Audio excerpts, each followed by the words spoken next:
Pasalamat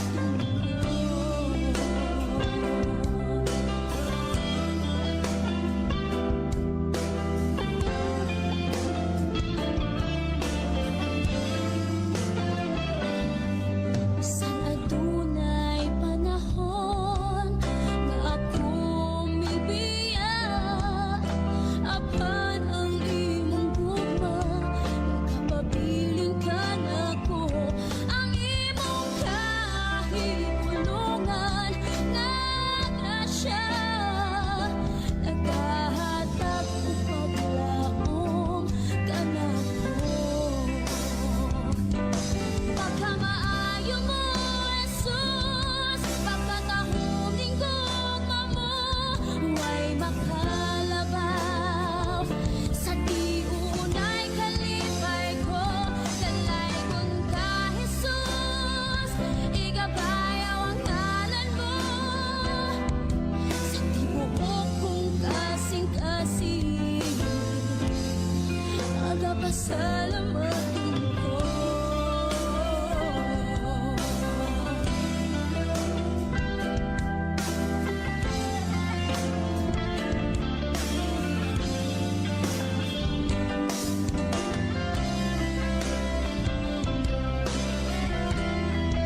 sasalamatin ko.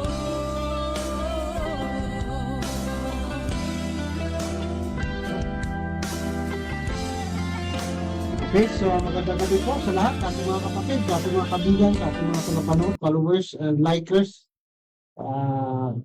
Papasalamatan po natin ang ating Panginoon sa gabi ito na binigyan na naman tayo ng pagkakataon na tayo ay kanyang magagamit sa kanyang mga katotohanan na ipahayag sa gabi ito. Nandito pa rin tayo po sa part ng chapter 2 ng Daniel. Ito po ay ang title natin sa gabi ito, Partly Iron and Partly Clay Toast. So mga kapatid, i-share po natin ito mga kapatid kasi napaka-importante po mga topic natin dito sa history and prophecy. Sana po mga kapatid, subaybayan niyo po lahat ng mga topic dito no sa history and prophecy ministry. O kaya kung hindi kayo makaabot ng mga topic natin dito, pwede po ninyo i-review, no? Kasi po 1 month lang po ito mga kapatid. At kung may mga katanungan kayo, pwede kayo magtanong doon sa isang ano no, doon sa Yes Shall Know the Truth. Mayroon po tayong ano diyan no, taga-sagot si Elder Erwin Silva. So kung may mga katanungan po kayo, pwede po kayo magtanong. O kaya dito din sa History and Prophecy Ministry. So follow po kayo at i-share po natin ito. At kung mayroon naman kayong maririnig na parang hindi nyo matatanggap kasi mga katotohanan minsan hindi matanggap ng tao. Pero mga kapatid, hindi po ito paninira, hindi po ito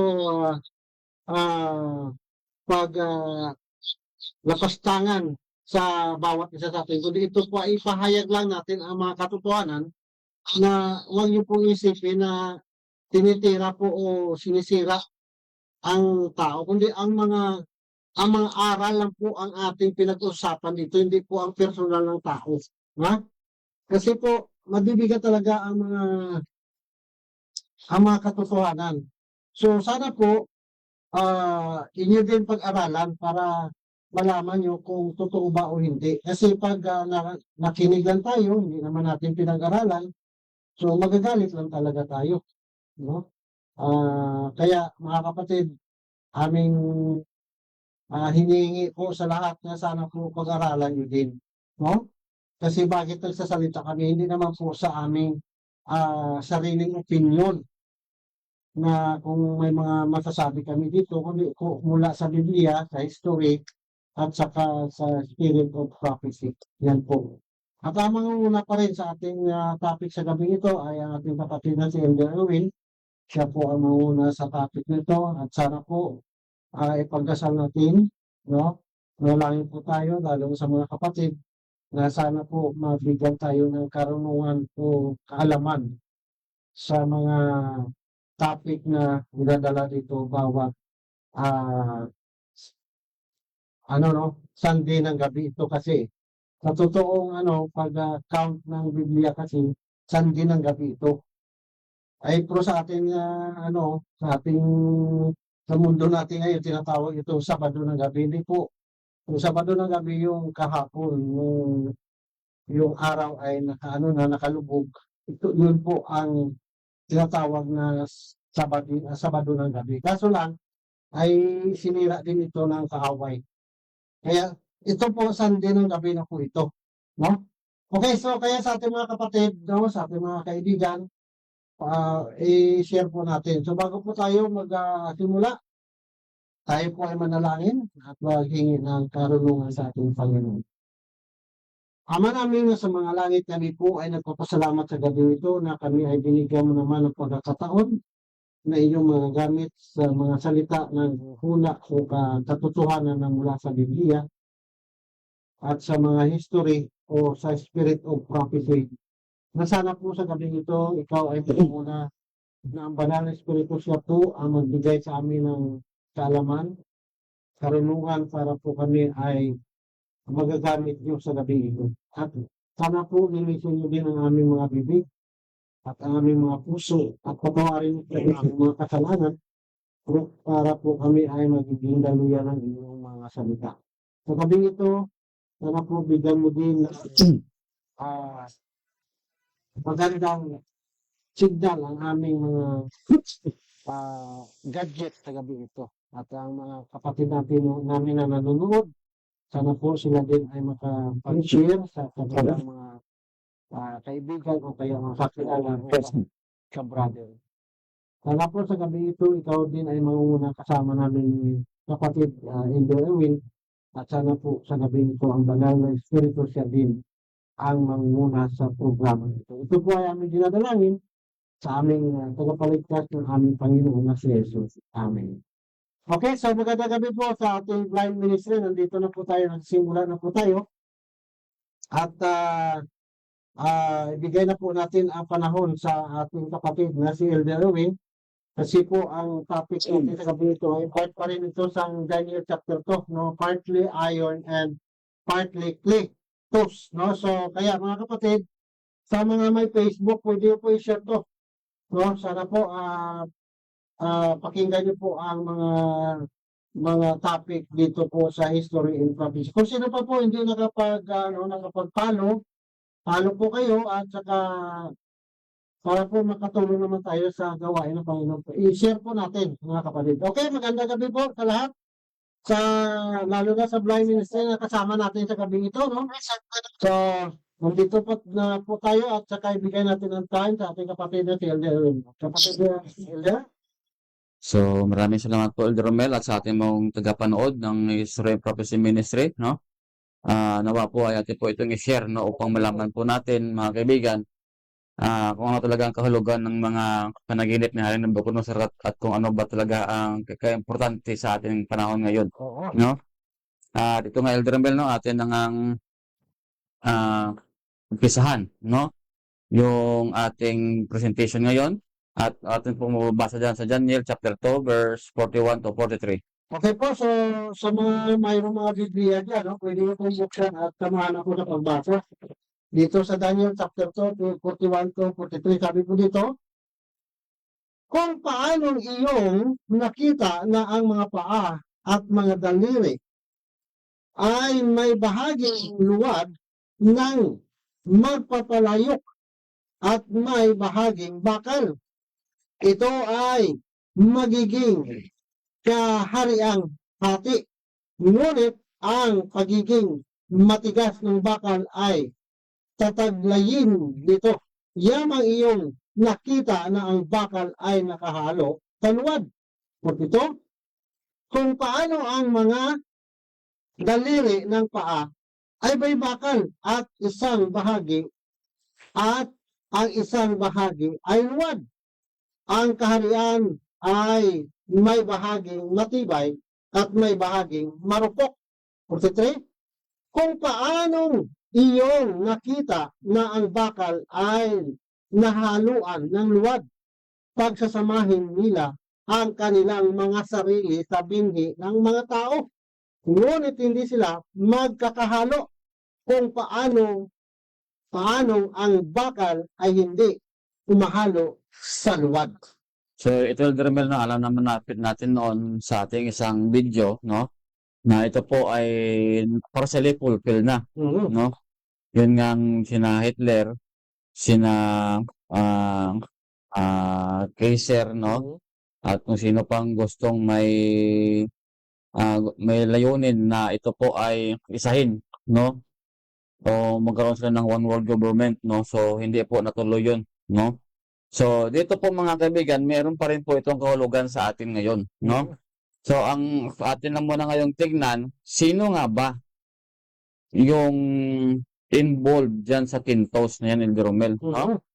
Sino nga ba ang mga taong ito na hindi alam ng karamihan na siya na pala ay gumagalaw?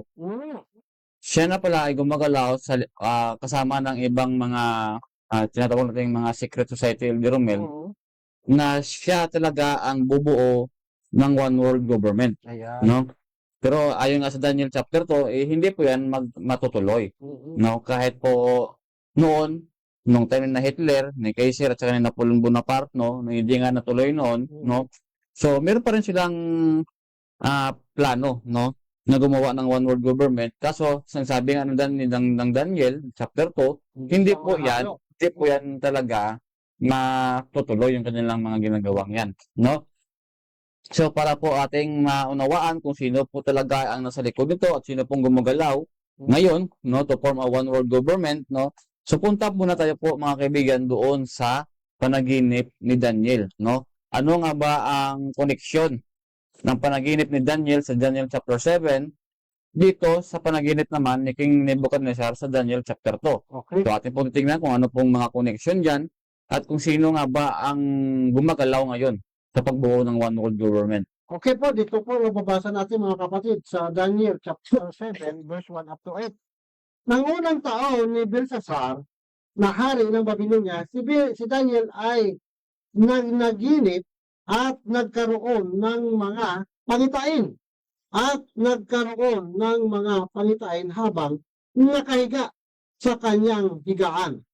At kanyang isinulat ang panaginip at isinalaysay ang kabuuan nito. Verse 2, sinabi ni Daniel, nakita ko sa aking panangitain sa gabi at narito ang apat na hangin ng langit na humihihip sa malaking dagat. Verse 3, at apat na lalaking halimaw na magkakaiba ang umahon mula sa dagat. Verse 4, ang unay gaya ng leon at may mga pakpak ng agila habang aking minamasdan ang mga pakpak ni ito'y nahugot at ito'y nataas mula sa lupa at ipinatayo sa dalawang paa na gaya ng isang tao at binigyan din ito ng isip ng tao. Verse 5, lumitaw ang isa pang halimaw, ang ikalawa na gaya ng isang uso. Ito ay nakataas sa isang tagiliran. May tatlong tadyang sa kanyang bibig sa pagitan ng kanyang mga ngipin. At sinabi rito, bumangon ka, lumamon ka ng maraming laman. Verse 6, pagkatapos ito, tumingin ako at may isa pang gaya ng leopardo na may apat na pakpak ng ibon sa likod nito. Ang halimaw ay mayroong apat na ulo at binigyan siya ng kapangyarihan. Verse 7, pagkatapos ito, nakita ko sa pangitain sa gabi ay ikaapat na halimaw na kakikilabot, nakakatakot at napakalakas. Ito'y may malaking ngipin, bakal. Ito'y nananakmal at lumaluray sa niyurakan ng kanyang mga paa ang nalabi. Ito ay kaiba sa lahat ng halimaw na una sa kanya. At siya ay may 10 sungay. Verse 8, habang tinitingnan kung mabuti ang mga sungay, narito, lumitaw sa gitna ng mga iyon ang isa pang munting sungay at sa harap nito ay 3 sa mga unang sungay ang nabulot sa mga ugat. Narito, sa sungay na ito ay may mga mata na kagaya ng mata ng tao at isang bibig na nagsasalita ng mga kapalaluan. So, yun yung Ramel, no? So, nakita ni Daniel yung sa kanyang panaginip. So, may more on symbols po kasi ito, no? Hindi po ito totoong mga hayop talaga, na mga halimaw, no? Saan ka naman nakita ng layon na mayroong pakpak, no? At saan ka makakita na leopardo na mayroong ulo, apat na ulo at mayroong apat din na sungay, no?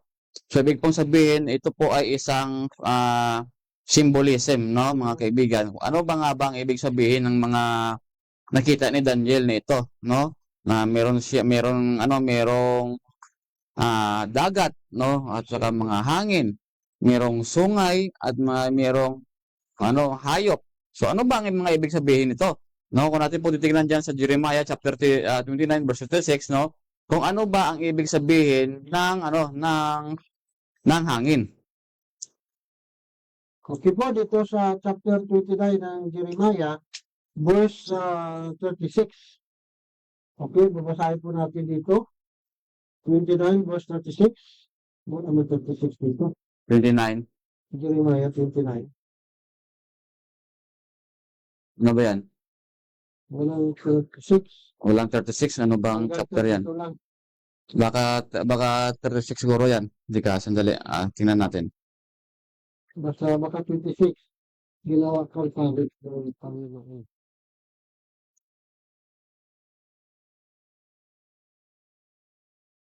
Wala bang 36? Kaya 59 Kagulat. verse 36. Ano yata? Tingnan natin ha. Dali lang mga kapatid kasi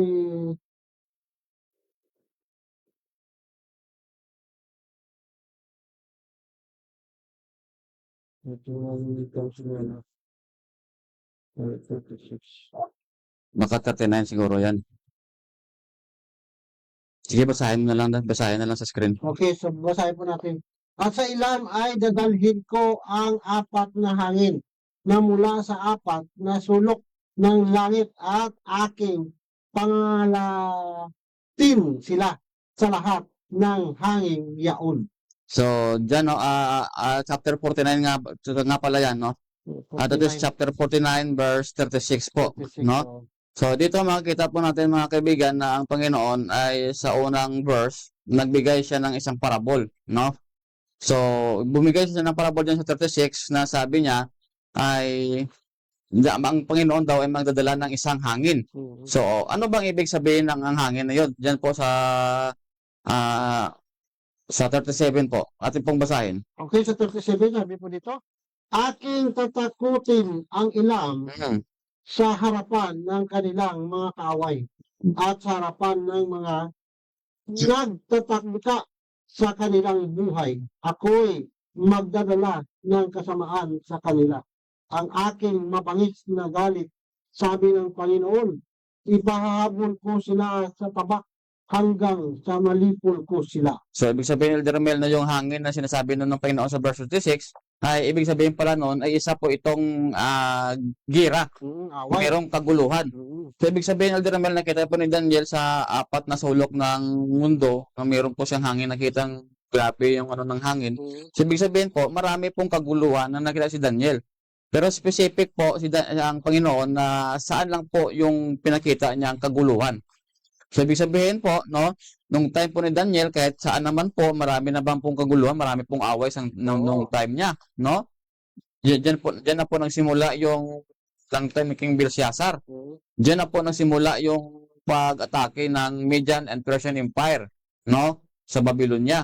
So, specific po ang Panginoon kung saan po siya nagbigay ng isang pangmalawakang o kung ang gira, no? Na yan po ay magtuturo sa atin sa panahon ngayon na kung ano talaga ang ibig sabihin ng Elder Romel, no? Kung sino yung mga pagkasunod-sunod ng mga gira upang malaman natin kung sino talaga ang nasa likod nito, no? At kung paano sila magbubuo ng isang yung tinatawag nating one world government, no? So kung natin po titingnan mga kaibigan, dyan din po sa Revelation 17 verse 15 kung ano ang kahulugan ng dagat o tubig na nakita ni Daniel sa kanyang panaginip. Okay, dito po, no, mga kapatid, dito po, kanina po, chapter 49 po yun sa Jeremiah. Ito naman po, Revelation chapter 17 o kaya Apocalypse chapter 17 verse 15. Sabi po dito, at sinabi niya sa akin, ang tubig na iyong nakita na inupuan ng mahalay na babae ay mga bayan, napakaraming tao, mga bansa at mga wika. So, ibig sabihin po, no?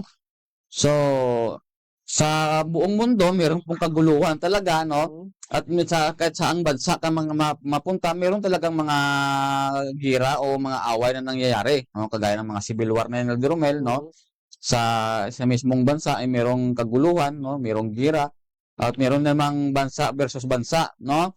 So dito talaga pinakita ng Panginoon kung ano talaga ang ibig sabihin nun, no? Kung yung sequence ng mga pag-aaway na ipinapakita doon sa panaginip ni Daniel upang malaman natin kung ano ang mensahe ngayon natin ngayon, no, sa ating panahon ngayon, ang mensahe ng panaginip ni Daniel, no? Kung inyo po makita dyan sa Daniel chapter 7 verse 24, kung ano ba ang ibig sabihin ng 10 sungay na yon. Ito mga kapatid, babasahin po natin ito balik po tayo sa Daniel, chapter 7 verse 24. Tungkol sa 10 sungay, mula sa kaharian ito ay babangon ang 10 hari. Yon. At may isa pang babangon kasunod nila, siya ay magiging kaiba kaysa mga nauna at kanyang ibabagsak ang 3 hari. So, ibig sabihin, Dermel, no? Yung mga sungay na yon, ibig sabihin, mga hari yon. Oo. So, kung mga hari yon, ibig sabihin, meron po silang ginharian, no? Mga kaharian. May mga kaharian sila. So, ibig sabihin po, parang makita natin ni Dermel na yung talagang panaginip ni Daniel ay identical talaga sa panaginip ni King Nebuchadnezzar. Yung 10 daliri sa paa na partly iron and partly clay nga, no? So, yun po ang ibig sabihin ng mga symbolism na nakita ni Daniel. So, ano pa ibig sabihin ng hayop na nakita ni Daniel? Okay, sa 17, Eldermel. Okay, dito po sa verse 17 ng chapter 7 po ng Daniel. Ang 4 na malaking halimaw na ito ay 4 na hari na lilitaw mula sa lupa. Oh, yun, Eldermel, no? So, ito po ay 4 na hari, no, na lilitaw sa lupa. So, ibig sabihin, Eldermel, 4 din itong nation o kaharian, no, na nung time ni Daniel de Romel, no, na ito po ay hindi po ito masasabi natin de Romel na parang ano lang ng pag ganito ba, yung parang gira ng Iran, gira ng Israel. Hindi po ganun ito. Ito po sila ay pag once po talaga nagapi nila yung isa, sila talaga ang magro-rule. No? Sila talaga ang kinikilalang mas makapangyarihan na nation. Ibig sabihin, pag na-conquer po nila yung isang nation na yon, luluhod talaga yung mga tao sa kanila, Eldermel. Susunod no? sa ila. So, hanggang yung singinang nation na yon. So, atin po tignan kung ano po to sila, Eldermel, no? Kung ano ba ang ibig sabihin ng lion? Sino ba ang lion dyan, Eldermel? So, dito na natin malalaman kung sino ang lion at kung ano ang connection nito sa Daniel chapter 2. Okay, balik po tayo dito sa Jeremiah chapter 50 verse 17. Sabi po dito, ang Israel ay isang nagsipangalat na kawan na itinaboy ng mga leon. Una, sinakmal siya ng hari ng Assyria. At ang huli ay Sinabucodonosor na hari ng Babylonia ang bumali ng kanyang mga buto. Ibig sabihin pala ng lion, si King Nebuchadnezzar pala yun, no? Ayun. So, ibig sabihin nyo po, no, yung lion na iyon ay wala palang karugtong to. Bakit nawala, no? So yung lion yan dyan, yung Eldermel, hindi po yan yung Assyria. No, kasi po yung Assyria, kasi po dito po kasi na-mention kasi yung Assyria, no, baka malito sila, no. So hindi po Assyria 'yon kasi po nung time na po ni Daniel, no, yung mahari na po ng yung mahari na po na kingdom is Babylonia na po, no.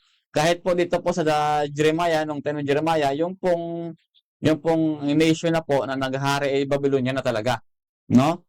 So una po yung gumapi lang po sa Israel noon, yung 10 tribes of Israel, no, yun pong Assyria, no?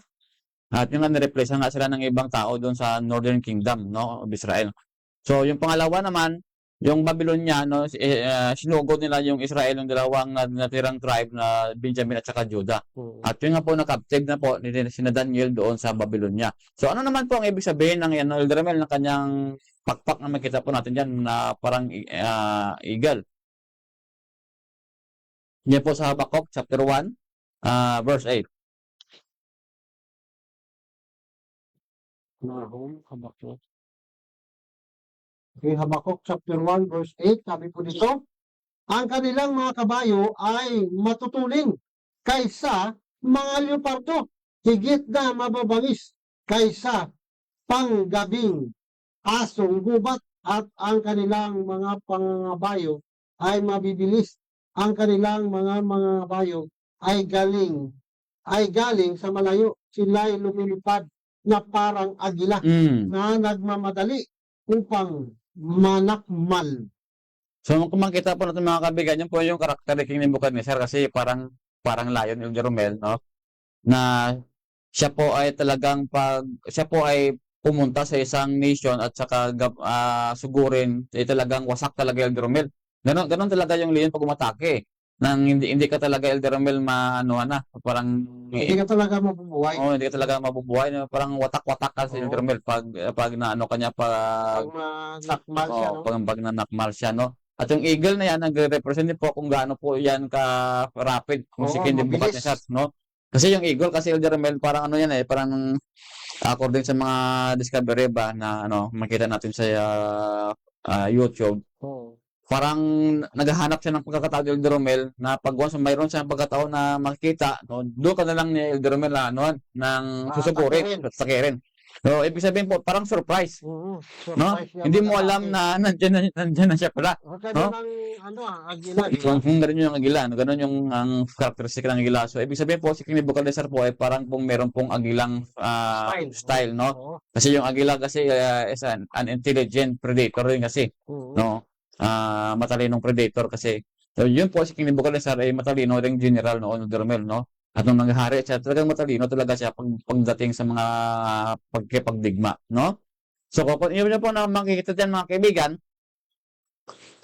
parang kasi El Jeromel parang may kahawig sa simbolo ng Panginoon. Di ba yung Panginoon nagsisimbolo din ng isang agila? Agila. Oo. No, kung mabasa natin yan sa Exodus chapter 19 verse 4.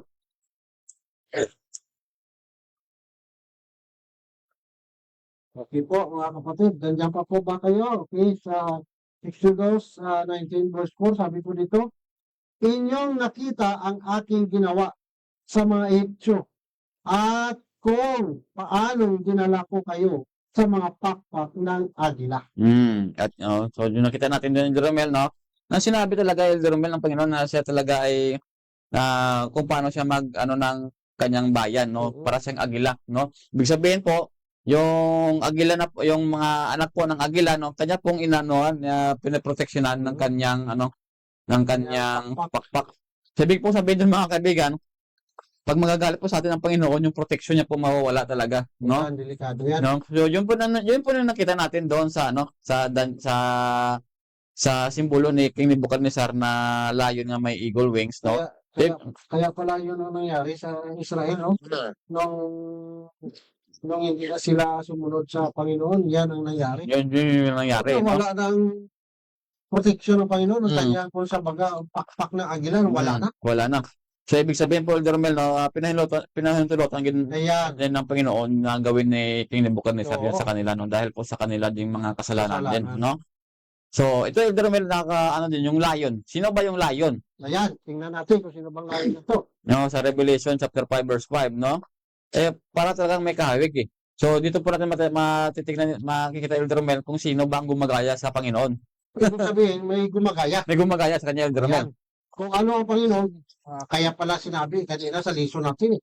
Kung anong Panginoon, yun ang gusto niya. Yun yung gusto niya. Okay, dito po sa Revelation or Apocalypse chapter 5 verse 5, at sinabi sa akin ng isa sa matanda, huwag kang umiyak, tingnan mo ang yun sa lipi ni Huda, ang ugat ni David ay nagtagumpay upang mabuksan niya ang aklat at ang 7 tatak nito. So sino ba yung lion na sa hari ng David, no? Si Ginoong Jesus pala yun, no? So ibig sabihin ng Jeromel, no? So ibig sabihin ng eagle is protection ng Panginoon sa mga Israelites, Oo. no? At yung layo na yon ay nagre-represent din pala kay Jesucristo. So yun po yung picture out na binigay sa panaginip ni Daniel. Yung lion na mayroong eagle wings, no? So ibig pong sabihin, yun po ay pinahintulutan ng Panginoon na gapiin niya ni King Nebuchadnezzar yung Israel. Ayun, no? So ibig sabihin po, yung lion na yung Jeromel is Babylonia. So sino po ang nakaupo diyan sa Babylonia? Ito naman yung Jeromel, Ayan. no? Ay, ibig sabihin, baka sabihin mga elder, baka sabihin ng ating mga tagapanood na hindi nila naintindihan yung sinasabi natin. Ay, kung ganun pala, yung yung nasa Daniel chapter 7 na leon, si Kristo Si pala Kristo yun. pala yun. Ayun mga kapatid, ang ibig Baka sabihin nito, malito kayo, Elder baka Romel. malito kayo. Ang ibig sabihin nito ng ating kapatid na si Elder Erwin, ang ibig sabihin, ang meaning po na ang tinatawag dito nga lion ay si Kristo, ginagaya-gaya lang po. Ayan. At ang eagle din, no, na si Kristo ay ang Panginoon natin na parang eagle siya kung siya magligtas sa kanyang mga tao, ay ibig sabihin po, si Kristo din po yun. Kung hindi po, ang ibig sabihin na pag may mga nababasa tayo dito sa propesya, ay si Kristo yun. Hindi po lahat yun ha. Mga ano lang po, mga simbolo lang po yan. Ha? Meron kasi ibang Elder Romel na kagaya ng mga Oo. atheist na yan, pag binasa po nila yon, ay Oo. si Kristo pala Si to. Kristo pala yun. Kristo pala itong Oo. Babylonian ito. Oo. Yung ibang tao Kaya na hindi po, gagamitin nila yan. yung Yan. ibang tao na hindi po na nagre-research, Oo, ingat po kayo mga kapatid ha. si Kristo nga ito, yung Oo. Babylonian ito. Siya pala yung nakaupo dito, Elder Romel, sabihin nila. Ayan. Kaya mga kapatid, So, ang lalabas Elder Romel, mas mana si Kristo. oo. So, kaya mga kapatid, sabi po natin dito na mayroon lang po gumagaya sa ating Panginoon. Mm. Ayan. Na ang totoo naman na layon ay si Kristo po. Ayan. Pero may Ito sa huwad, Biblia. din po na Kaso layon. lang, mayroon lang Huwad. nagpaka-layon na hindi naman po totoo Mm. layon. So, sino Ayan po? po. Yun yung layon na yun. O, sige, Oo. basahin natin yung Elder Romel sa 1 Peter chapter 5, verse 8. Okay, dito po sa naunang Pedro po, chapter 5, verse 8. Okay, sabi po dito, mga kapatid, magpakatino kayo, magbantay kayo, at ang diablo na iyong kaaway ay tulad ng liyong Mm. gumagala at umungal na humahanap ng kanyang malalapak. Ayan So, po. ibig sabihin, Elder Romel, no? Hindi pala si Kristo yung nakaupo doon sa Babylonia. Oo, Leon pala. oo. So, yung Leon na yun, dinidescribe po ni Peter na siya po si Diablo. Oo. Ibig sabihin ito kapatid na ang diablo parang layon. Parang Hindi si layon. layon. Parang layon lang. Parang layon. Dito po, sabi dito parang layon na umungol. Mm. Umuungal na humahanap ng kanyang malalapa. So, atin naman ngayon, Romel, patunayan. Nung nakaupo nga ba sa Babylonia is yung Diablo pala? Yung Diablo nga ba? Ayan. O, tingnan natin dyan, Elder Romel, sa Isaiah chapter 14, verse 4 muna tayo para malaman natin, no, na ito palang chapter 14 ay isa palang message para po sa Babylon. So, basahin natin dyan, Elder, sa chapter 14, Okay verse po, 4. sa Isaiah po, kay Propeta Isaiah po, babasahin natin dito, Isaiah 14 verse 4, ay iyong dadalhin ang pagkot yang ito laban sa hari ng Babylonia. Mm. Huminto na ang pag-aapi. Huminto na ang matinding kalapastanganan. So, hindi po dyan na-mention dyan ang Golden City sa chapter 4. No, so dito po kasi na-mention po dito sa English na the Golden City, sis, no? So, ibig po sabihin, talaga yung head of gold talaga Elder Romel sa Babylon, no? Okay. So, dito po, pinabasa po dito na ito po ay mensahe para sa Babylonia. Oo. So, ngayon, sino po ang nakaupo dyan sa Babylonia? Si Kristo nga ba? Mhm. Yung lion? O yung lion na yun na si o yung lion Ano na napakalayon? Ano yung Yung napakalayon? Oo, So, yung basahin natin Diablo. dyan, Elder Romel, sa verse 12. Ano, sino nga ba yun?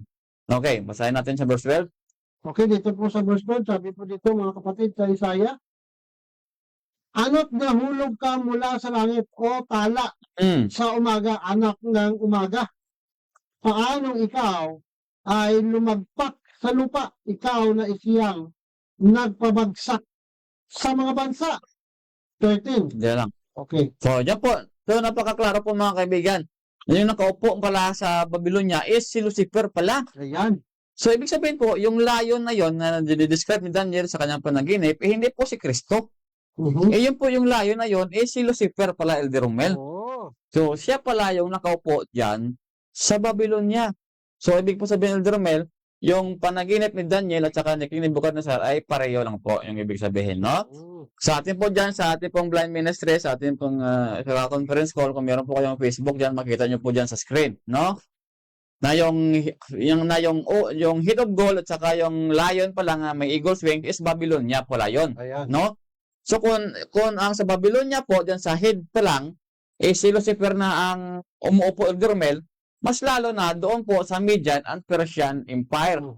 Siya rin po ang nakaupo diyan bilang tagapagdikta po kung ano po yung ginagawa ng mga haring yan. No? Diyan din po sa panaginip ni Daniel na meron po siya nakitang leopardo na merong 4 na ulo. At yan po ay Greece. No? Nang ibig sabihin po, meron pong 4 na ulo. Ibig sabihin po, yan po na pulin Elder Romel yung na-divide yung kingdom ni Alexander the Great into 4 empire, no? Yan po ang Ptolemy, Seleucus, Cassander, kag Seleucus, no?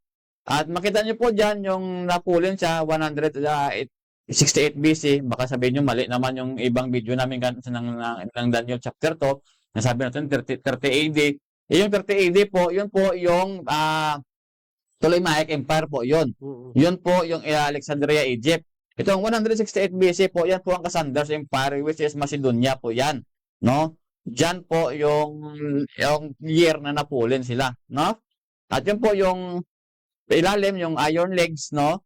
That is Roman Empire po, no? Noong 168 BC hanggang po 476 AD, no? At yung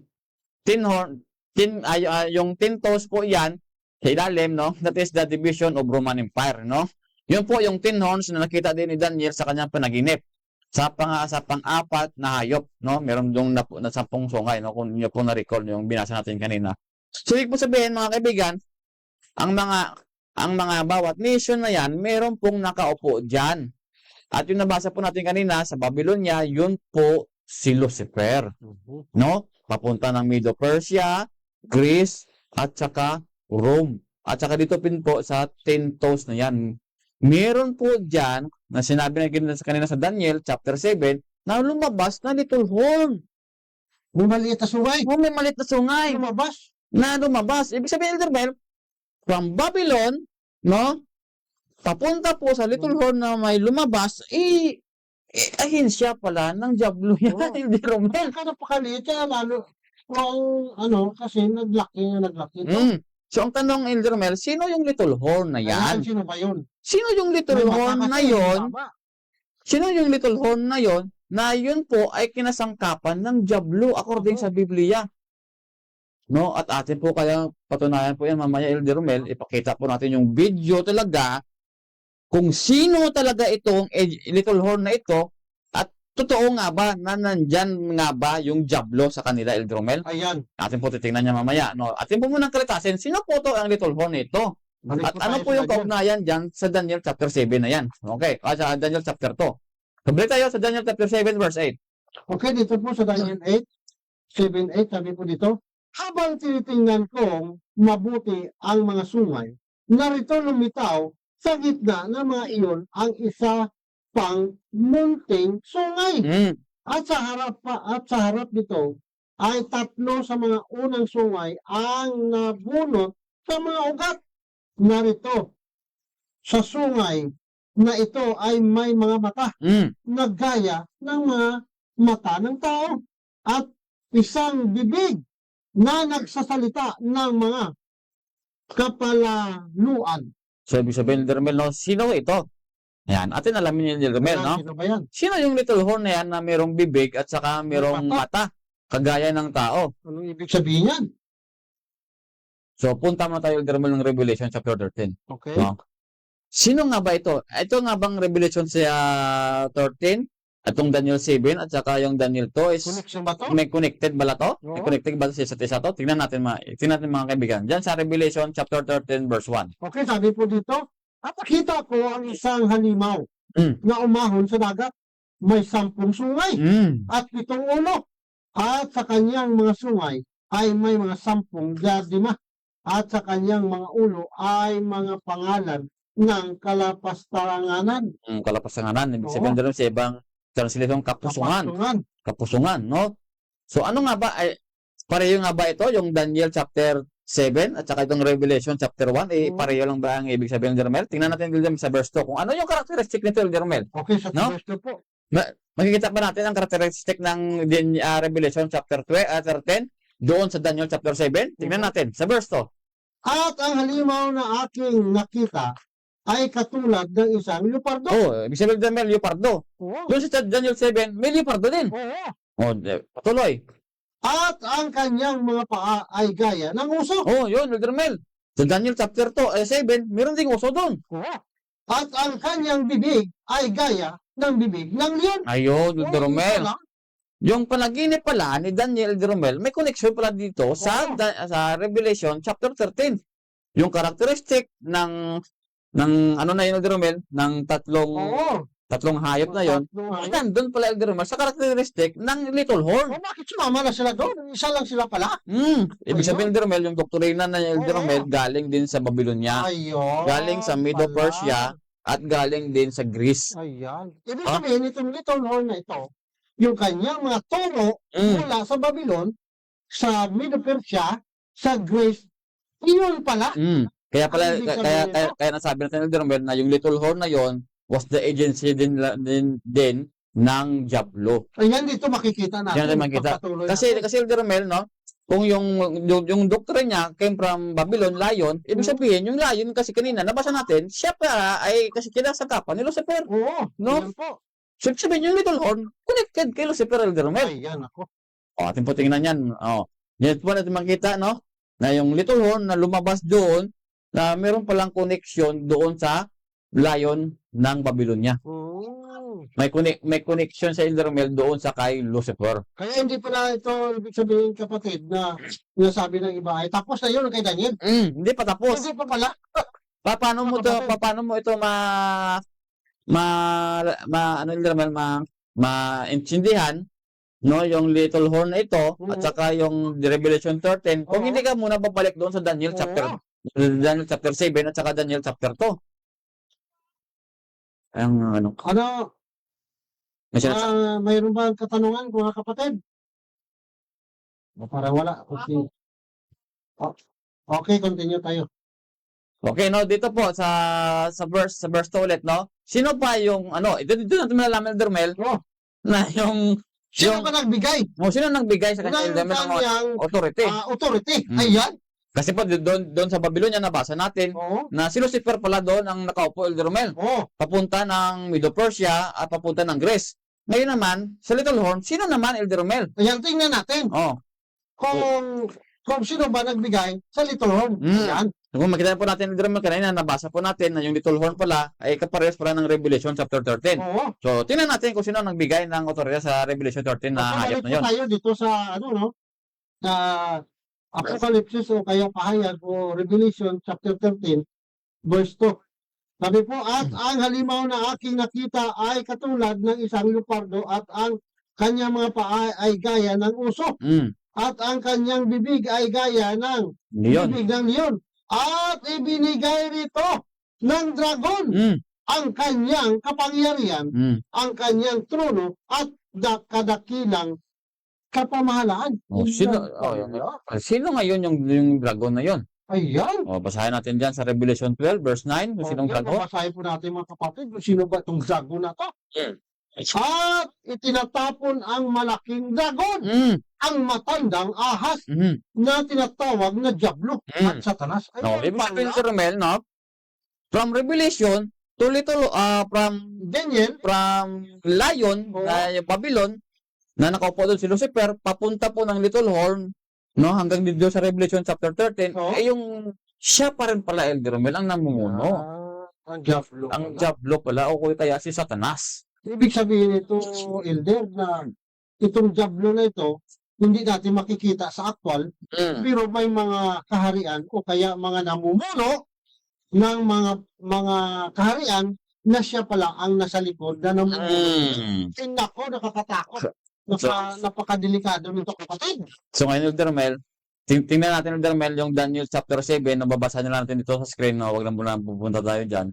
Basa na natin po sa screen para ma-shorten po natin. Okay. Tingnan natin yung Little Horn at saka yung Revelation chapter 17. No? So kanina nabasa natin yung Revelation chapter 13 ay layon yung bibig niya, yung katawan niya ay leopardo, yung paa niya ay oso. Ayun naman, titignan naman natin kung ano yung characteristic ng little horn sa Daniel chapter 7 at kung ano po yung characteristic naman ng Revelation chapter 13 Okay. na 7 heads and 10 horned beast. No, ating basahin po diyan sa Daniel chapter 7. Okay, Verse sabi po 25. dito sa verse 25. At siya'y magbabadya ng mga salita laban sa kaataas-taasan. Si Victor Mel, no, sa magsasalita siya ng laban sa mga Oo. laban sa kataas-taasan. O, sa Panginoon. Panginoon. So, yung yung Revelation chapter 13, ano naman nakalagay diyan sa verse Sabi 6? pa dito, sabi din dito sa verse 6, at binuka niya ang kaniyang bibig sa mga kapusungan laban sa Diyos. Di ba? Pareho lang. Walang pinagkaiba. Pareho lang yung kanyang characteristic ng little horn. Ibig sabihin doon. At saka yung Revelation Oo. chapter 13 na sea beast, no? Ito pa rin.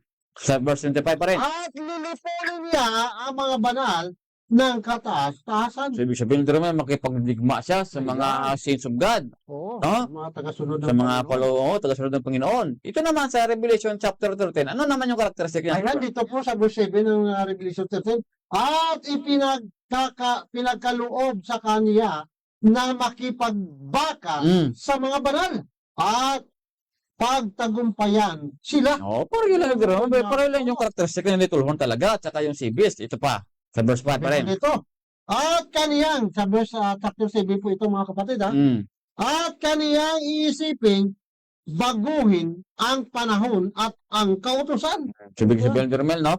Dito po sa Revelation chapter 13, meron po dito nakalagay na sanctuary. Alam naman natin na yung sanctuary, Elder Romel, diyan po ang mga kautusan ng Panginoon. Oo. Diyan po makikita yung doktrina ng Panginoon. No? At ito po nakalagay sa verse 6 ng Okay, sa Revelation 13. Revelation 10 verse 6, sabi po dito, upang pusungin ang kaniyang pangalan at ang kaniyang tabernakulo. Ayan So, ibig po. sabihin, Dermel, no? So, yung doctrine of tabernacle, yung Oo. sanctuary, ay babaguhin ito, Oo. no, ng little horn. So, ibig sabihin, isa lang talaga yung kanilang characteristic, Oo, Dermel. wala Pang-apat. talaga pinagkaiba. Pang-apat. Dito po sa Daniel chapter 7 verse 25. At sila'y mga bibigay sa kaniyang kamay hanggang sa isang panahon at mga panahon at kalahati ng isang panahon. So, ibig sabihin, Dermel, 3.5 years Oo. o 1,260 years. Ayan. No? So, tingnan po natin dyan, Elder Romel, sa verse 5 ng Revelation. Oo, Ano pa dito yung na po tayo sa Revelation 13 verse 5. At binigyan siya ng pamhala? kapamahalaan upang magpatuloy na 42 buwan. So, ibig sabihin, Elder Romel, no, 42 months. Oo. Yung 3.5 years kasi, mga kaibigan, pag dinivide mo yan sa 12, no, that is 42 months po yan. Oo. So wala pong 13 months, ha? Pag inyo pong in-apply yung 13 month dito, Elder Romel, hindi po tutugba sa 42 months yan. No, Bakit naglagay sila ng 13 no, dahil dito, dahil hindi dito, Elder Romel, sa Revelation, sisirain nila ang doktrina ng Revelation. doktrina ng prophecy. Naku, talaga. So hindi po nila niya masisira kasi kompleto po yung Biblia. Oo. So, ibig po sabihin, Elder Romel, yung little horn na doon makita sa Daniel chapter 7 at saka yung sea beast na makita sa Revelation 13, pareho lang pala, Elder Isa lang Romel. pala. Isa lang sila. Oo. No? So, ngayon, Elder Romel, no, atin po tignan, atin ang kalitasin kung sino po yung little horn na ito. Ayan. Atin na pong alamin. Sino po ito? Babasahin po natin uli ang Revelation 13 verse 1. Sabi po dito, at nakita ko ang isang halimaw na umaahon sa dagat. May 10 sungay at 7 ulo. At sa kanyang mga sungay ay may 10 diadema. At sa kanyang mga ulo ay mga pangalan ng kalapastanganan. Oh, yung po yung kay Daniel Derme, yung kapusungan. Oh. Yung sa translation mo Grabe, mas mabigat ito. ay ano yun sa Sabi dito, kalapastanganan. kalapastanganan. Yun po yung So ano po yung word, ano po yung ibig sabihin ng kalapastanganan na Elder Romel? Para makilala natin kung sino yung little horn talaga. Oo. At saka sino yung sea beast na ito. Oh, basahin natin diyan sa Mark chapter 2 Okay, verse sabi po 5 dito to sa 7. Mark chapter 2 verse 5 and to 7. At pagkakita ni Jesus sa kanilang pananampalataya ay sinabi sa lumpo, anak, ipinatatawad ang iyong mga kasalanan. So ano ba sabi ng mga Parisiyo na nandun, mga eskriba? Oo. Ngunit mayroon doong kaupong ilan sa mga eskriba at bubulay-bulay Bulay-bulay. sa kanilang mga puso. Bakit nagsasalita ang taong ito ng ganito? Siya'y namumusong Ibig sabihin, Jermel, na sa Oo, yung nalapastanganan. lapastanganan. Sino ang makapagpatawad ng mga kasalanan? Kundi isa, ang Diyos lamang. So, yun, Jermel, yung clue ng isang kapusungan. Oo, yan, ang kapusungan. Yun na yung tinatawag. isang clue ng kapusungan. Yung taong may authority sa pagpatawad ng kasalanan. Oo, yan. Yun. Isa pa lang yan. Isa pa lang, Ayan ang dapat na identification na malalaman natin. isa pa lang yan, Jermel. Isa pa lang. Oo. No? Pangalawa, na Mateo 26 verse 63 to 65. Datapwat hindi umiimik si Jesus. At sinabi ng dakilang saserdote sa kaniya, kita'y pinagpapanumpa alang sa Diyos na buhay, na sabihin mo sa amin kung ikaw nga ang Kristo, ang anak ng Diyos. Verse 64. At sinabi sa kaniya ni Jesus, ikaw ang nagsabi. Gayon may sinasabi ko sa inyo.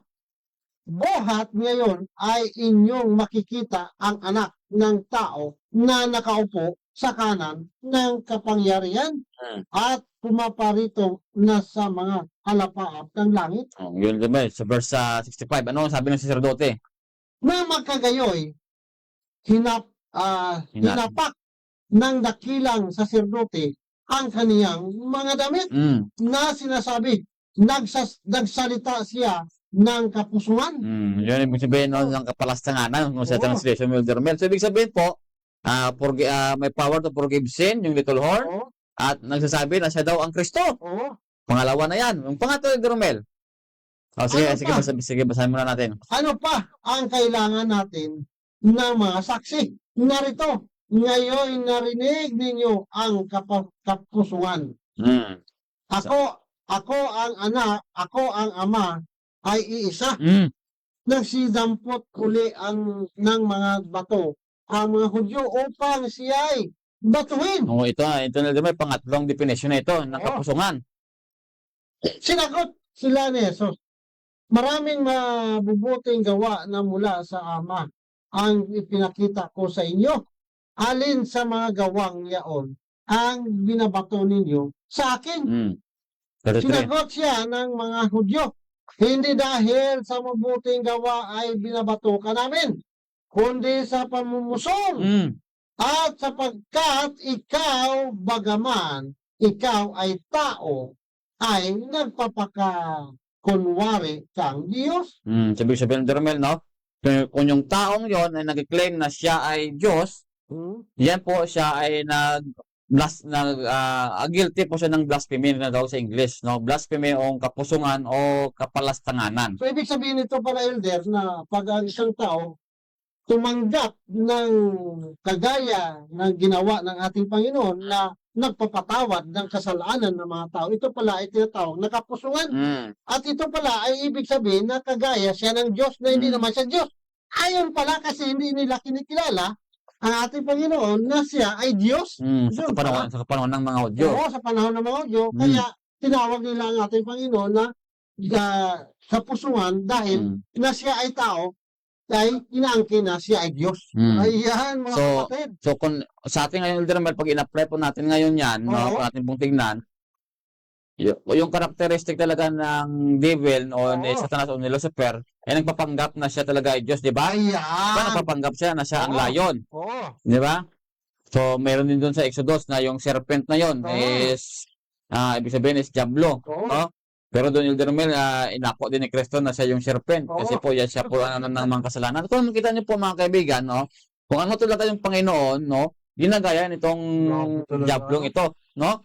So, diyan po natin makikita, Elder Mel, kung ano yung Diablo, ginagaya din siya ng taong ito, ng ahensyang ito, no? Na siya din ay nagpapanggap na Diyos, siya nagpapanggap na Misaya o kung Kristo, siya din nagpapanggap na kaya niyang magpatawad ng mga kasalanan ng tao, Elder Mel. Ibig sabihin, yung characteristic nitong little horn na ito, kagaya din ng characteristic ni Lucifer. Ayan, Ah. kaya pala kapatid, yung mayroon ako nakitang ano doon sa Vatican na isang pope, tinatawag sila banal na ama.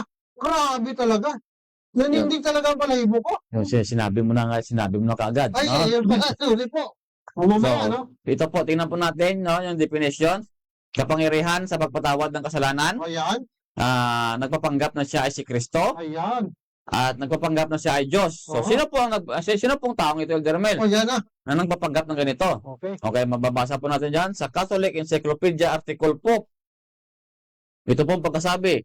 This judicial authority will even include the power to forgive sin. Mag-grabe. Yan po ang sabi nila sa papacy, no? Kaya po niyang magpatawad ng mga kasalanan. Ako. Na kahit po nga ikaw po ay yung kasalanan mo ay para lang sa Diyos, no? Na nagkasala ka sa Oo. Panginoon, Elder Mel, yung gusto nila pumunta ka sa kanila, confess ka at sasabihin nila, Elder Mel, na thy sins are forgiven thee, Ayan, ako. no? At ito, pangalawa. Ang sabi diyan, pag ikaw po ay nang-confess sa Elder Mel, anong sabi nila? Sa Shall I Be the Priest by William Doyle. The poor sinner kneels at his confessor's feet. He knows he is not speaking to an ordinary man, but to another Christ. Ay, nako. Diba? Hiniklaim din nila Elder Mel na sila rin pala si Kristo. Oo. Hindi lang sila Elder Mel nag-claim na can forgive sin, but they are also claim na sila po ang another Christ. Ay, nako. Kita po natin dyan mga kaibigan, no? Pangalawa na to. Yung pangatlo, sabi dito, Lucius Spirare, Puntrata Biblioteca, no? Article Papa, volume 4, volume 6, no?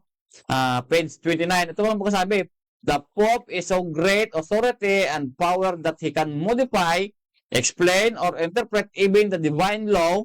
The Pope can modify divine law since his power is not of man but of God. Ay, Grabe talaga yung kanilang mga Walang claim. Kristo, God. God pa sila, Elder Ay, Romel. grabe. And he act as a vicegerent of God upon the earth. Kaya palang Diyos dito sa mundo. Kaya pala, Elder Romel, no, yung little horn na yun, sa Daniel chapter 7, no, yan pala ay papacy. Ayan. Office of the papacy. Kaya po mga kaibigan, sinabi namin kanina dito, ito po ay hindi po pag-atake sa inyong paniniwala. Ito po ay nire-reveal ng Panginoon sa atin sa Daniel chapter 7. Kung sino talaga ang nasa likod nito lahat. At kung sino talaga yung ginagamit niyang agency. Ayan. Kasi po mga kaibigan, no, sa ating mga tagapagpanood na mga Catholic, no, lalo na sa mga Catholic faith defender, no. Ito ay depende ito mga Catholic faith defender. Ano bang ibig sabihin ito? Kasi Elder Mel, parang ano pa sila, parang mas magaling pa sila sa kanilang mga Oo, sa kanilang leader. hindi sa kanilang mga scholar. Oo, scholar. Sa mga kasi pag pinakita mo kasi ito, Elder Mel, sasabihin nila objection. Ganun na lang sabihin, ayaw nilang tanggapin. Mas magaling pa sila, Elder Mel, sa kanilang mga ano, Sino ba yun? Ano tinatawag? hindi sa ano yun, tapos, no? Okay, no? So, yan po ay walang iba kundi yan po ay isang papacy, no? Yung little horn na yan, no? Yun yung pong matignan yan, no? Yung little horn pala dyan, Elder Mel, was ay Vatican. Bakit sinabi natin nga 476, no? Kasi po yung 476 AD po wala na pong emperor doon sa west, no? Yung emperor na po yung ano ba yung bumulos, Elder Mel? No? Yung ano ba yung nakaupo na Elder Mel was ay papacy na, no? Oo. Pinalitan na po niya yung emperor kasi po nung 476 AD yung sa west wala na pong emperor doon, no? So yan po kaya po binigay namin diyan ng 476 AD. Actually yung papacy nag-exist na noong 174 AD pa, no? So na-complete lang sila Elder Mel ng kapangyarihan nung binigay na yung OS ni Constantine the Great sa papacy. No, yan po si Pope Sylvester I, no? Yun po makitingnan, mga kaibigan. Atin pong patunayan kung sino talaga, kung talaga, totoo talaga na nandyan talaga yung devil sa Vatican. Ayan. Atin pong titignan dito sa video ito. No? Sa atin Brother, pong pwede kayo makapanood sa video sa Facebook para sa atin makita pong sa atin pong mga manonood diyan, no? Sa ating blind ministry, kung meron pong kayo ng Facebook diyan, hindi ba sila talaga makikita o palabo lang yung kanilang paningin? niyo. Hindi talaga makikita, no? So kung meron kayo diyang mga kasama, no, na makakita ng aming video, ano nyo lang, no, ipa-describe nyo lang sa kanila, no? Kung ano yung nakikita nyo dito, no? Atin pong tingnan dito, Elder Mel, no, sa video ito.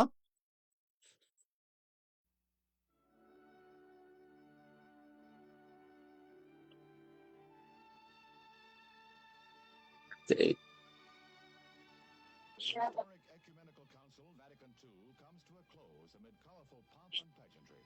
Considered one of the most important councils in Catholic Church history. Ito po, tignan nyo po, Kuya Rex. Tignan nyo po. Yan, dyan sa Litterio na yan. Dyan sa Rome Litterio. Tingnan nyo po kung anong nakalagay dyan.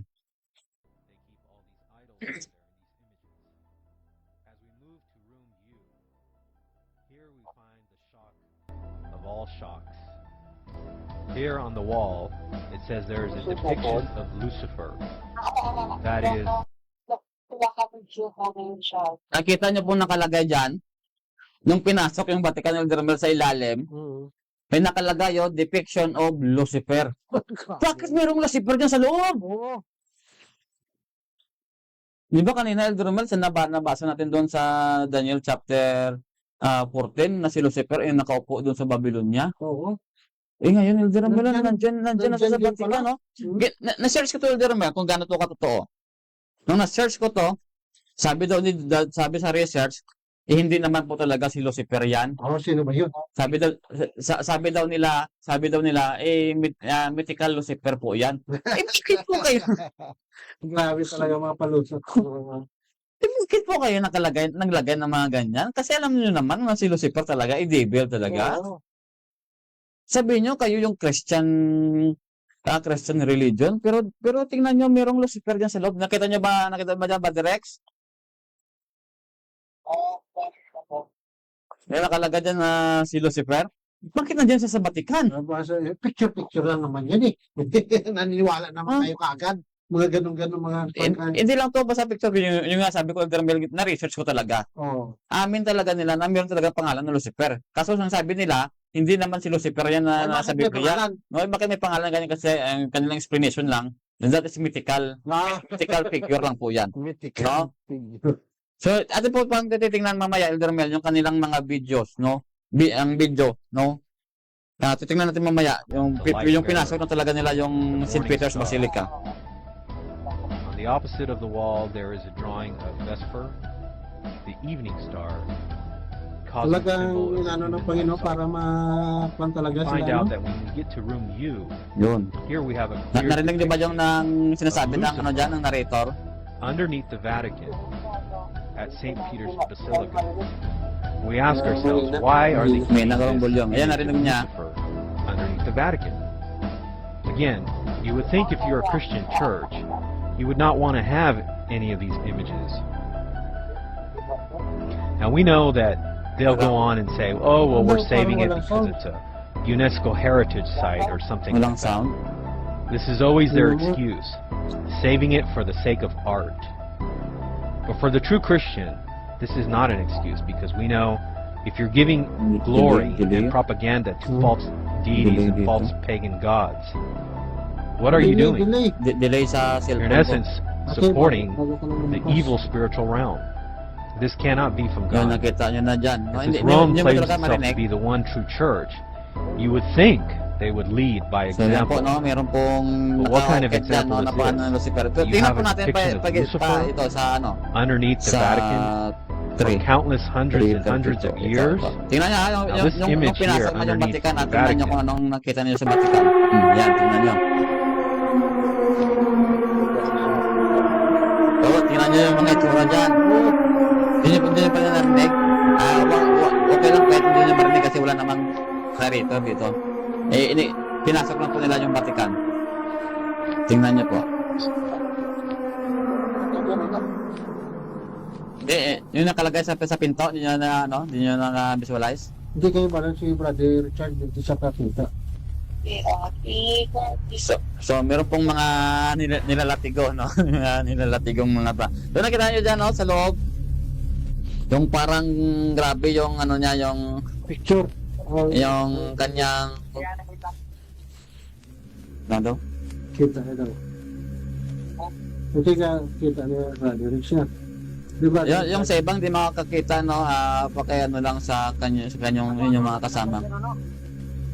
Yung sa harap ng altar, meron pong parang araw na grabe yung kanyang ano, yung kanyang napatay na.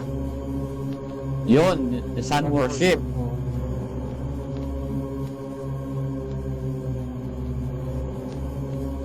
Pagka-ano, kawawa talaga mga tao. Yun, adoration of the sun. Hindi talaga nila alam yung Jerome, yung mga Talagang wino-worship ilang araw. hindi na talaga nila alam na ganyan Ilang pala. araw ay ginawa na ng Panginoon. Yung Panginoon sana ang wino-worship.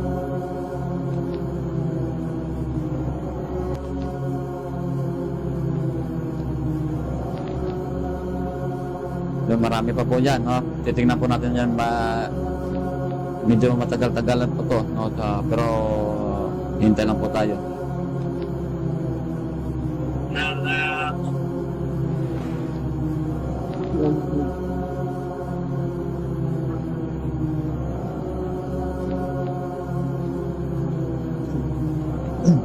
So kung makikita nyo po dyan, dito, yung Queen of Heaven po. Hindi po, ito po yung inano nila sa Eucharist. No, ano ba ito yun? Yung binabayaw, no? Ito po, no?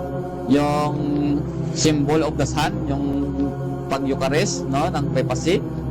Ito po ay inaangat niya yung Jeromel, no? Pinapakita sa mga tao, yan po. Makikita nyo po dyan.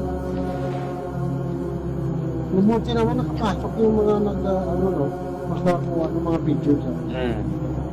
Hindi naman sila sinisita, no? Siguro noon El Jeromel din sinisita, no? Noon siguro. Pero ngayon El Jeromel kasi in-expose na kahit na po kamera pinagbabawal na po doon sa loob. Pinagbabawal na. So, ano na nila, natitig na. So, Ginagamit pala ito sa pagbubulgar ng kanilang ano. gano'n nilang amoy. Ha? Oo. Oo, ganun din sa ano. Sa ano po 'yon sa diyan po pag nagme-meeting po sila doon po sila parang tinatawag po nilang conference room yata 'yon. No? So dito sa St. Peter's Basilica, makita nyo po dyan yung Queen of Heaven, no? Yung sinasamba nila, nasabi nila si Mary daw, no? Yung totoo pala, si Miramis pala to. Sinasamba nila, hindi. Hindi pala to si Mary, no? Pag inyo po talagang tinignan to, si Miramis po talaga to, no? Pag ginawa nyo po yung history nito, meron po tayo dito makikita ng mga shocking talaga. Mas-shock talaga kayo kung ano talaga nakikita nyo dito, no? Hindi na po natin pag-i-forward, no? Atin na lang pong tingnan lahat kasi ma-mix lang naman tong video to. Yan ang nakita nyo po dyan. Bakit may mga ganon sila sa loob ng Vatican? Bakit ang mga ganon yung mga revolto nila Jeromel? No, yung mga naka-okit. No? Bakit yan? No? Tingnan mo, meron siyang nahawakang sun. At meron saka sa kabila, merong moon na crescent moon. Ito, tingnan nyo, yung pangalan ng papacy. Succession of the Pope. Lahat po ng mga Pope na nakaupo, dyan po nililistahan yung kanilang mga pangalan. Tignan po natin kung ano po yung nasa ilalim ng mga pangalan ito. Tignan po natin yung itsurang ito.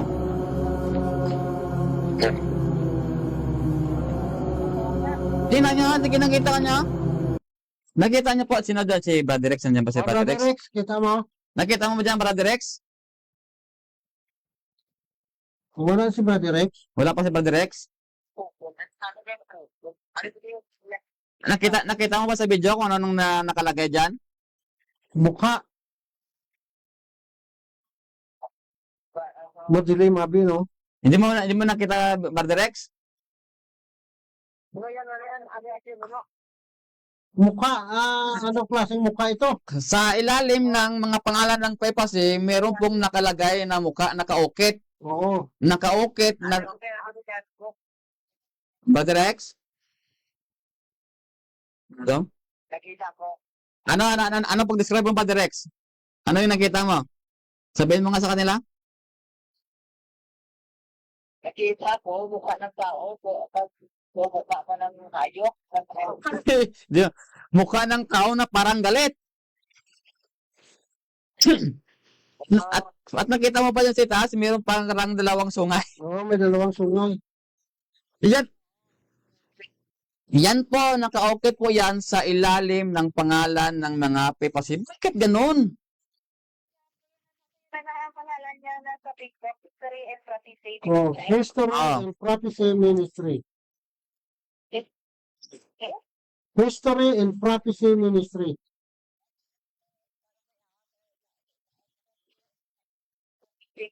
Dalawang tuhay na parang ahas. Grabe kita yan. Dalawang tuhay na parang ahas. Kung nakita nyo? Bakit may ganun? Grabe kita, no? Bakit ganito yung kanilang may mga nakaukit? Baka sabihin nila Elder Mel, baka tempered to, baka sabihin nila AI to. Oo. Matagal na pong video ito. Wala pa ayan. Kasi Abay, kahit po, ngayon, i-research mo po to, kahit pumunta ka po ng Wikipedia, pag i-research mo dyan yung pangalan ng mga papacy sa Vatican, ito po yung picture na makikita nyo. Makikita nyo po yung picture na ito. Ano? Hindi, makita ka kung nag-load. Makita ako. History and Tao. Ay, kunig tapos kami tungay sa itaas. Parang ahas. Ay, kadili natin. Ay, kuya, hindi niya makita. History and Prophecy Ministry. In Prophecy Ministry. Oo. Yes, mga yung yan sa ministry yan. Sa Facebook. Sa Facebook.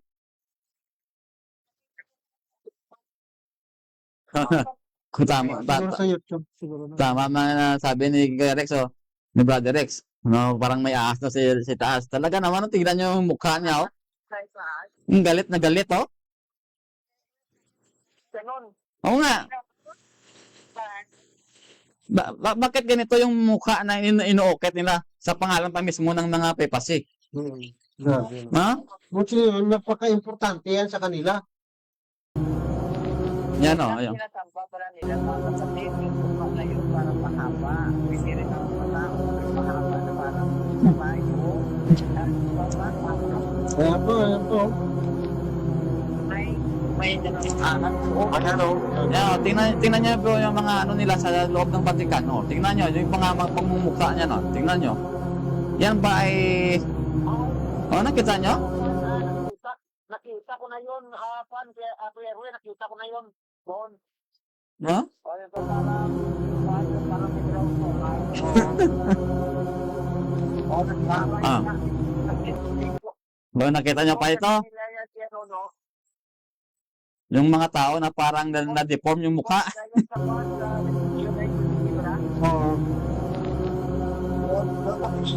Nakita ko yun, parang may yung na parang may draw sukat.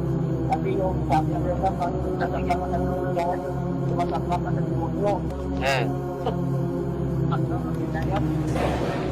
Nakita nyo po dito sa loob ng Vaticano, bakit mayroong God Pan? Kilala nyo po si Pan? Yung half human, half... Oh, bakit nandiyan si Cupid? Bakit nandiyan si Cupid? Grabe talaga, no?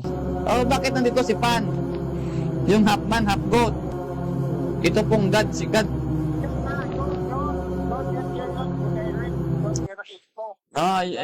Yung si God Pan, nakita niyo po. Yun po yung yun po yung sineselebrate nila doing Valentine's Day. Sa Si God Valentine's Pan. Day, bar. Bakit nandito? Gary, yung pala mga babae, pala yun ang mga ginagamit sila mga babae. Yun eh. Oh, tingnan niyo po, yan si God Pan, no? Bakit ganito, no? Tingnan ko ang mukha ng babae, maganda, na parang alam mo na eh, kung anong ginagawa ng babae. baka sabihin ng mga nanonood sa atin na hindi ito alam. Baka sabihin nila sinisira. Hindi po, ito nakikita naman sa inyo mga kapatid. Ito po, tingnan niyo po yung sabi namin sa ibang video, yung nung una, yung last na Saturday, no, nung evening, ang sabi namin nasaan na po yung si Jupiter. Di ba yung Temple of Baalbek?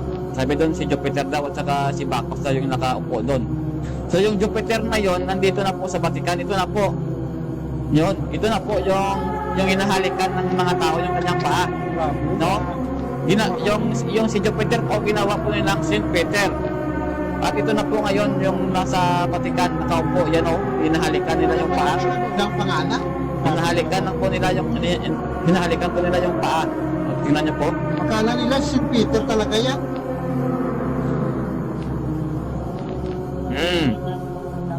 Yan o, may isang talaga yung ulo niya. Ay, si Pedro wala namang ganong lalo. Tingnan niyo. Bawa talaga mga tao. Akala nila, Ito, tingnan niyo po, yun o, worship of the dead, o. Tingnan niyo po. Sabi doon na mayroon daw yung tao sa Vatican hindi na mamatay, hindi na agnas. Patay na, hindi na pa naagnas. O, nakita niyo yung mga mukha na, yan ba ay pag ano pa yan ng Panginoon? Bakit may mga ganyan sa loob? O, tingnan niyo, bakit may dragon sa taas? ayan, dragon, no? O, may dragon, o. Agay. Oh, sino ba yung dragon? Ayan, napakaliwanag mga kapatid. Bakit may dragon doon sa loob ng Vatican? Dragon, no? Serpent, simbolo. No. Ay, Bakit to? Si Pope Gregory XIII. Pontifex Maximus. Ay, bakit may dragon sa itaas ang pangalan niya? Oo. Ano ba yan? Kaya mga kapatid, sabihan po natin ating mga kaparyentihan dyan, Roman Catholic, na sana po gumising na sila. Kawawa naman. Tingnan po yung ginawa nila sa kanilang revolto. Tingnan nyo. Oo. Pinapasan nila yung revolto. Tingnan nyo. Ayun, nahulog. Wala na. Kawawa. Busak yung ulo ng kanilang revolto. Ang kanilang bibuto parang kawawa eh. Kita mo, Brother Rex? Brother Rex? Nakita mo ba yung nangyari sa revolto nila? Nahulog. Parang naputol yata ang ulo. Hindi po ito pag-maxin yung mga tulika. Ito po, tingnan niyo po talaga yung ginagawa. Hindi niyo po talaga alam. Yun. Yun, wala nang ulo yung kanilang mga revolto. Yun po. Yun. Oo, grabe ah. Yun po, Ang sinasabi sa Revolution, nandun talaga sa loob ng Vatican, no? Kung makita niyo po talaga, no, mga kaibigan, no, yung little horn, no, yun. Bakit meron silang mga ganon doon sa loob? May mga dragon sila, may mga crescent moon. At bakit yung sa altar nila parang parang meron ding nakaukit na sun na doon sila lumuluhod. Oo. Oo, talaga. Kawawa talaga mga tao. Kaya mga pamilya nyo na hindi pa nila alam, sabihan nyo na po. Itong video natin, share po sa kanila. At sana po huwag kayong magagalit mga kapatid no, sa mga Roman Catholic dyan. Huwag po kayong magagalit. Mag-search po kayo. Para naman po ito sa kaligtasan natin, sa kabutihan natin, ay nanampalataya po tayo, pero ang ating pananampalataya ay mali po. Iba po ang ating ginagawang sinasamba. Iba po ang sinasamba natin. Akala natin ang Panginoon na yun pala ito na nagpapanggap lang na Panginoon ay ito pala ang diablo. Kaya mga kapatid, no, sana po ay gumising na po tayo. Malapit ang Panginoon magbalik. Kaya konti po kayo naman sa Revelation 9:20. Oo. Tumatambad yan sa mga repulso. Ay, tumatambad yan sa demonyo. Oo, tama. Babasahin nga natin yan. Natin na doon. Babasahin nga natin mga kapatid ang sinabi. Tingnan nyo. 9:20, sabi ba dito? At ang natira sa mga tao na hindi namatay sa mga salot na ito ay hindi nagsisisi sa mga gawa ng kanilang mga kamay, ni inihinto ang pagsamba sa mga demonyo at sa mga Diyos-Diyos, sangginto, pilak, tanso, bato, at kahoy na hindi nakakakita ni nakarinig ni nakakalakad man. Kita nyo. Yun yung ginawa nila, pinasan na lang nila. Hindi makalakad, pinasan na lang nila. Kaya kayo nahulog. Kaya sa hindi makalakad, pinasaan nila, ay nahulog, naputol na tuloy ang ulo. Ay, nako. Meron pa ba kayong masasabihin dyan, mga Meron ano? pa kayong ano? Kasi po sa susunod nating video, atin po naman tatalakayan yung mga pinagagawa ng papasing ito. Oo, so nasusunod po natin ito lahat madadala ngayon kasi marami po itong para isa-isa po na malalaman natin kung ano talaga ang sa likod itong sinasamba ng mga tao sa mundong ito. Kawawa po. Kaya sa ating mga kapatid na nagsasabi na wag yun ang anong mga prophecy na yan kasi ano lang ng ano yan, ng gap o kaya ano ba yun? Kung parang Tinatakot yung mga tao. tinatakot natin mga tao. Huwag po ganun mga kapatid. Maawa po kayo sa kanila. Kung dating ng Panginoon ay sila mamamatay dahil sa galit ng Panginoon, hindi nila alam. So, sino mga nanagot yan? Tayong mga nakaalam nito, mga kapatid. Ito no. Oo. Oo, kasi kawawa po sila. Ay, ito kapatid na Richard, di ba?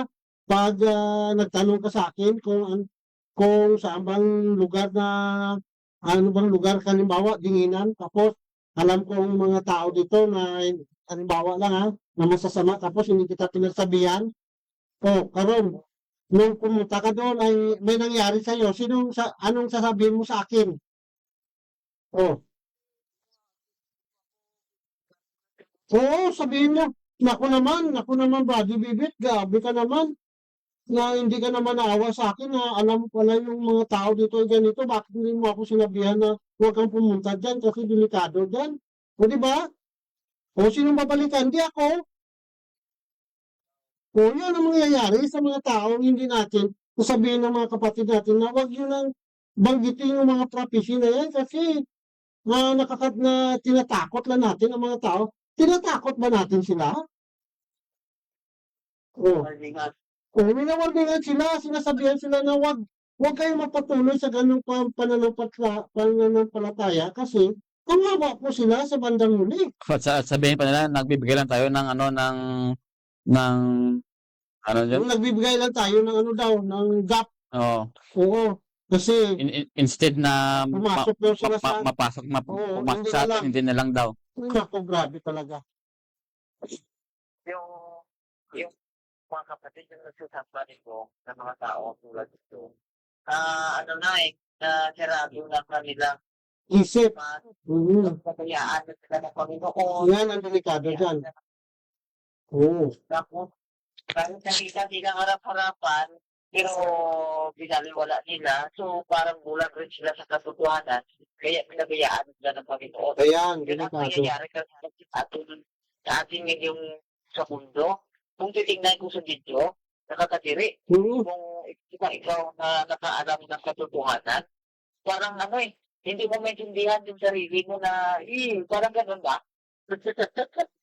Sige. Oo, nung kaklain, kumbaga sa ating, hindi ka na kasukuan talaga sa alaya, hindi ka alaya, wala pinang diretso. Oo, nakakatiklam. Tapos, tingnan mo, ang mga tao doon, tingin-tingin, tapos nangingirit na, parang natatawa pa yung japso sa kanila, So, sa revolto. ang mahirap pa doon kapatid na Rex, Diba? ang mahirap pa doon kapatid na Rex ay humahalik pa sila. Humalit pa Ay nako, grabe talaga kawawa talaga yung tao ito. Kaya nga brother, kapatid na Erwin ay nakakadiri, nakakasuglang. Oo. Yung masyado, pag nakita ka na buod, yung ang ng reaction ng mga, parang gano'n. Oo. Oo, naging shoot yung naging irit na yung diablo. tapos may dragon, parang, ay, naku, di ko na-imagine kung ano, sa kita ko sa video. Ang sarap. Ano ang next feeling ka ng Facebook? Kita ka pang nabasa. History and Prophecy Ministry. Ano? Brother Rex, paano mo na lang? Brother Rex, Oh, guy, di na lang ani dahil Sister Jen sa ang History and Prophecy Ministry para ma-open nila. okay, sige po po. Sige. Marami ka na ng tapos mo. Oo, guidean mo na lang sila. Okay, so Brother Richard, may ano ka, may dagdag ka? Bago tayo mag-close. Okay, okay. Then, thank you so much, no? At saka kay Erwin, thank you so much sa program natin ngayon gabi, no? So, talaga, no? Yung prophecy talaga, pero no, kay Erwin, yung curious talaga na yun talaga ngayon ang nangyayari doon sa loob ng Vaticano. So, Tayo na. Okay, so kaya sa ating mga kapatid no, sa gabing ito, share po natin mga kapatid. Kasi po napaka-importante sa mga pamilya natin na hindi pa nakaalam, no, hindi pa nakarinig sa ganitong mga topic na ito.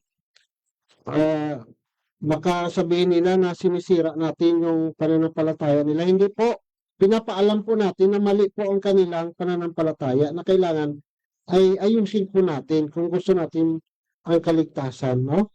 So, mahal po kayo namin, kaya sinasabi namin dito kahit na magagalit kayo sa amin. Ang importante, sinasabi lang namin ang totoo, kung tanggapin nyo o hindi, wala kaming magagawa. Pero ang hiningi lang po namin, tanggapin nyo po. At saka mag-aral din kayo para malalaman nyo din, no? So, bahala na kung magagalit kayo, basta kami, pinapakita namin ang pagmamahal namin at ang aming naawa po kami sa inyo. Kasi po hindi kami gusto na pupunta po kayo sa bandang huli ng kung saan ang diablo ay nandun ang mga tao na hindi sumusunod sa Panginoon. Kaya sa ating mga kapatid, magandang gabi po at maraming salamat. Mag-close na po tayo. Kapatid, Elder, meron ka pa ano? Last word? Wala na? Okay, so ibigay na po natin ang time sa kay Elder na mag-closing prayer po. So, Diyos, salamat din ulit sa ganitong pagkakataon na binigay mo sa amin, Panginoon, na mapahayag, O Lord, sa mga tao ang iyong mga salita, ang mga katotohanan na sa likod ng mga pangyayaring ito, mga Panginoon.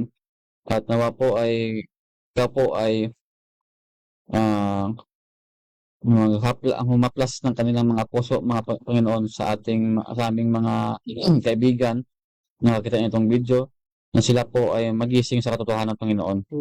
Na yung palang kanilang pananampalataya na sinasandigan ay hindi pala totoo at kontrolado pala ang Panginoon ng isang diablo. Ito po, Panginoon, ay inyo pong salita ito, binabasa lang po namin at binibigyan po namin ito ng ebidensya sa mga tao ring merong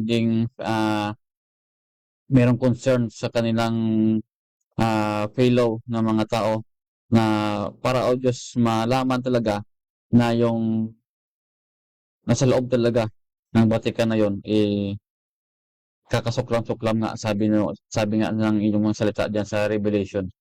Kaya, Panginoon, tulungan niyo po kami, tulungan niyo po yung mga tao dyan na makalabas, na para po, Panginoon, hindi po sila makatanggap ng 7 salot na yung gagawin.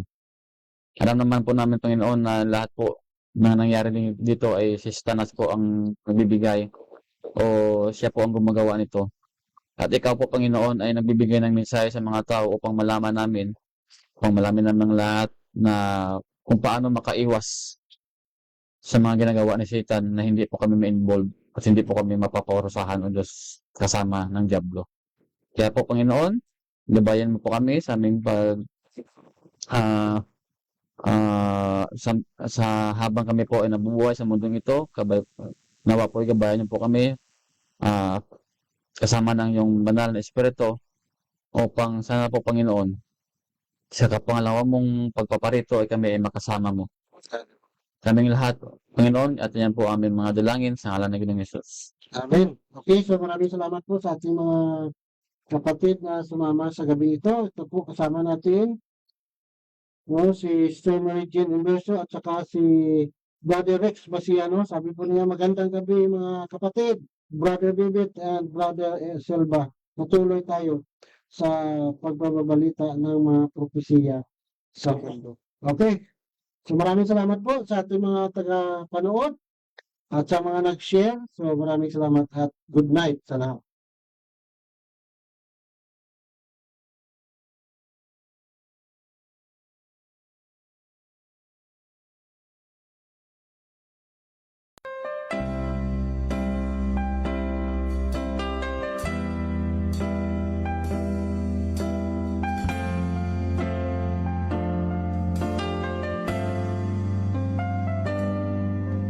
Di buo kung kasing-kasing, alang lamang kanimo, walay laing managila, ikaw lang Jesucristo, tungod kay kining kinabuhi, imong kasa, usa ang ayala.